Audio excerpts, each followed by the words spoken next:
Please.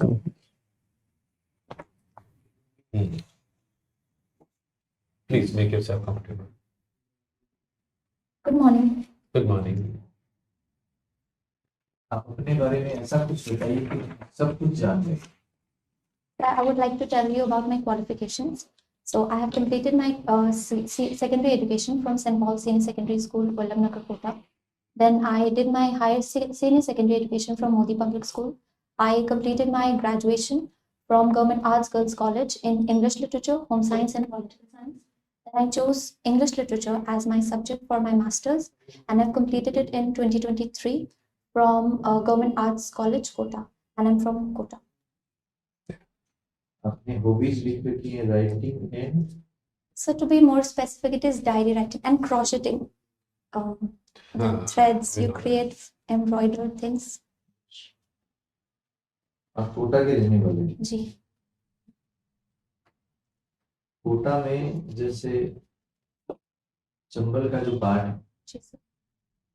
वो ऐसी कौन सी भौगोलिक परिस्थिति है जिसके कारण जैसे वहाँ एक तो जंगल बने, जी सर। और इस जो चंबल नदी है इसके सारे भौगोलिक रूप से कोई धरातलीय एक परिवर्तन आपको दिखाई दे रहा हो, उसके बारे में थोड़ा बताइए। सर वहाँ पे बहुत ज़्यादा इरोजन हुआ है, तो बहुत डीप वैलीज बन गई है, खुदरा हुआ भाग है सर बहुत ज़्यादा वो पूरा, इसीलिए वहाँ पे सर थोड़ा पुराने समय में एग्रीकल्चर करना भी मुश्किल था। अपर्दन जिसको बोलते हैं वो बहुत ज़्यादा है कोटा में, स्टीप है क्योंकि वो, तो वो बहुत अंदर वैली में बहती है, और जब वो कोटा में एंटर करती है तो वो ऐसे वैली बनाती हुए एंटर करती है कोटा में। राजनीतिक रूप से देखा जाए तो कोटा में ऐसी कौन सी शख्सियत है जो देश का प्रतिनिधित्व करे?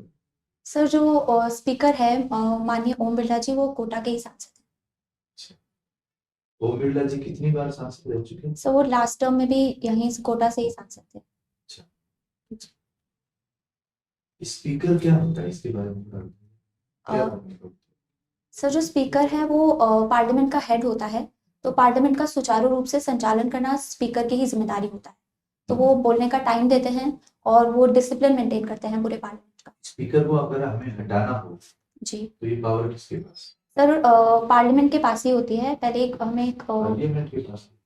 जी सर, उनको हटाया जा सकता है एक बिल। पूरी पार्लियामेंट या कोई व्यक्ति विशेष है? नहीं सर, व्यक्ति विशेष नहीं, 3/4 मेजोरिटी से हम उनका बिल पास करके उनको हटा सकते हैं।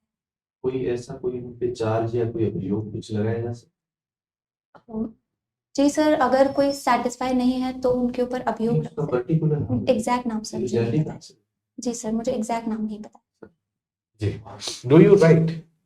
Yes, I maintain a diary, a personal diary. Okay. That's what Quote I do. any 2 lines of your creative writing. I've written that be confident in your thoughts. Confidence is that stream, the current of which can carry you wherever you want. What do you know about Samuel Pepys? Samuel Pepys also was a prominent diary writer. His diary is a document that helps us to know about the period from Charles II's restoration. So he maintained his diary from the day when Charles II was restored, from January 1st, 1660 for 9 years. What is restoration? So restoration is a political situation when after the period of Oliver Cromwell's death, monarchy was restored to. There is a poet who wrote a poetry on the return of Cromwell. So it was John Dryden, on the glorious memory of Annus Mirabilis. He wrote to welcome him, and he wrote one more poem. What are the major genres of literature? So tragedy. Okay. Tragedy. Tragedy, comedy, satire. Then. What is flash fiction? So I don't know. What are the recent trends in literature? So in these days, science fiction novels are in vogue. Okay. How does Aristotle define tragedy? So according to Aristotle, tragedy is a mimesis of a serious action, that is mimesis of an action that is serious, complete, and of a certain magnitude, not in narration but in action. What is catharsis? So catharsis is purification of emotions through the emotion by generating or evoking the emotions of pity and fear in the audience. What is the difference between denouement and catharsis? So denouement. Sir, I know this term, but I'm not able to A recall it. neologism. What is neologism? I don't know, sir. You must have heard the name of Dante. He has written a great epic, Divine Comedy. Yes. In how many sections it is divided? So it is in 3 sections. Please name. So Paradiso, Purgatorio, and Hell. No, yes, Paradiso and Purgatorio. I know the third one I'm not able to name. Have you prepared something to teach us? Yes. Okay, please go. Who is your favorite writer? So pen poets are like Robert Frost. Robert Frost. Okay, so would you like to teach us about Sir, I Robert have Frost? prepared John Donne today. Okay, you have prepared John. Okay, go ahead. Go ahead.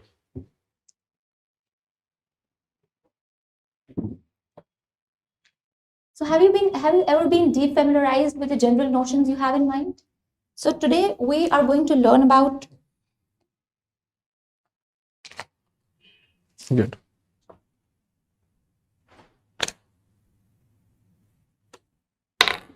or have your perceptions been broken? Have your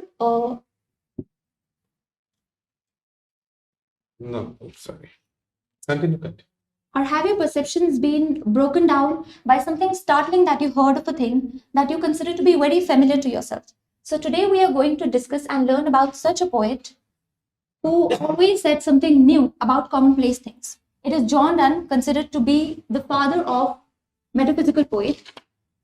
And we are going to discuss a sonnet of his, Death Be Not Proud. Death be not proud, though some have called thee mighty and powerful. For thou art not so.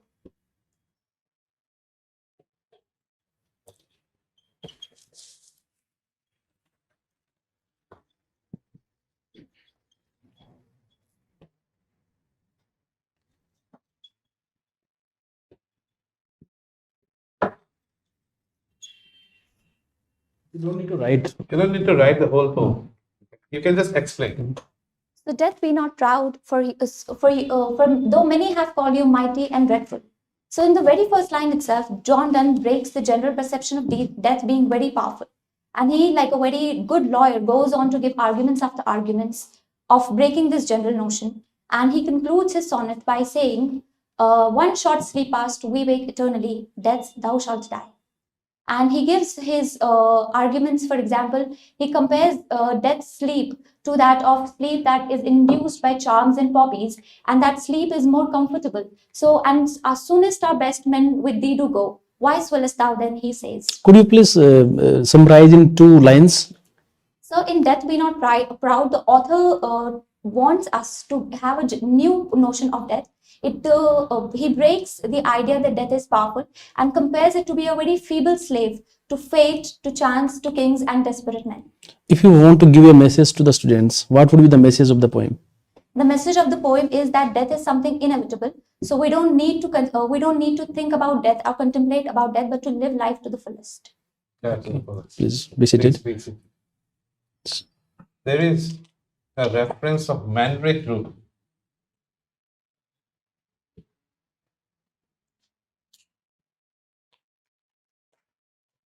Right. Not in this poem.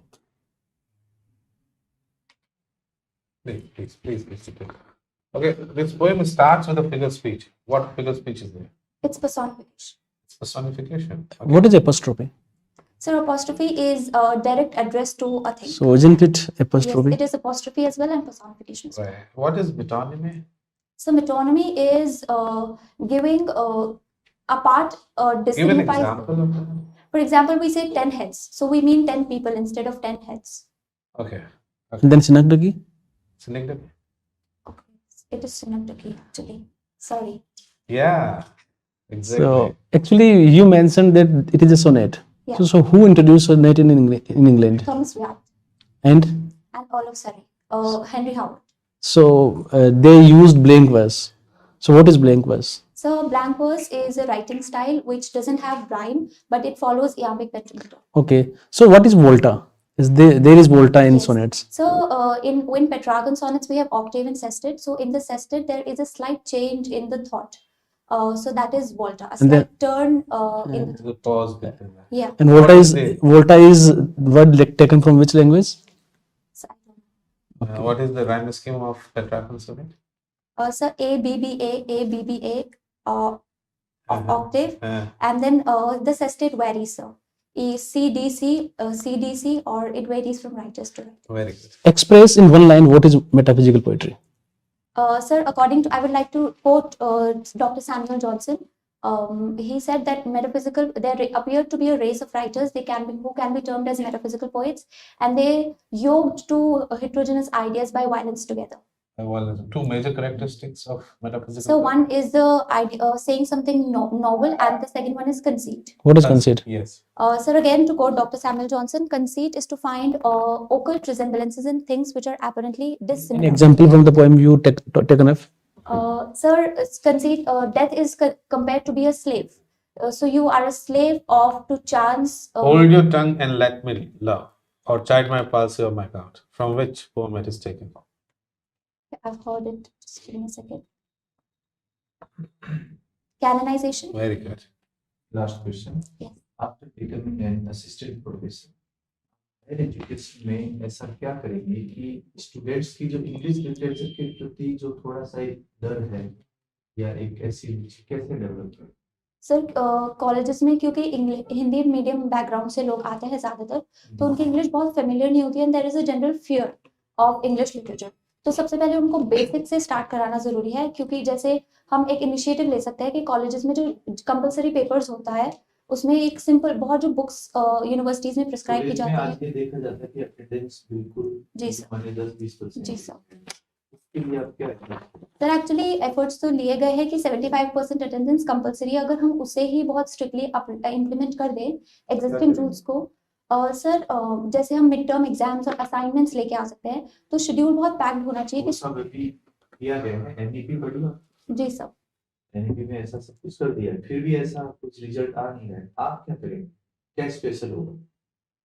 Sir classrooms को हम बहुत ज़्यादा engaging बना सकते हैं. हम अगर student को कॉलेज में आना रेलेवेंट लगेगा तो वो ऑब्वियसली कॉलेजेस में आएंगे. तो ये जो जनरल परसेप्शन है कि कॉलेज में आने का, आप क्या करेंगे? सर ओके, तो सर मैं डायलॉग्स और sir I would make my teaching interactive and engaging, and we can other than classroom teaching we can engage in many more activities so that the students become interested and hooked to the classes. One more question I want to know. Yeah. So in NEP, Yeah. the local tongues have been given priority, Yeah. and English has been in a way sidelined. So what is your point of view on that? Sir, I feel in today's world English is very important, and it is like going back in time. Though the mother tongue teachings of mother tongue are important, but giving them equal importance is fine. But English shouldn't be sidelined because we want our students to stand at par. If you are posted somewhere in a rural area, Yeah.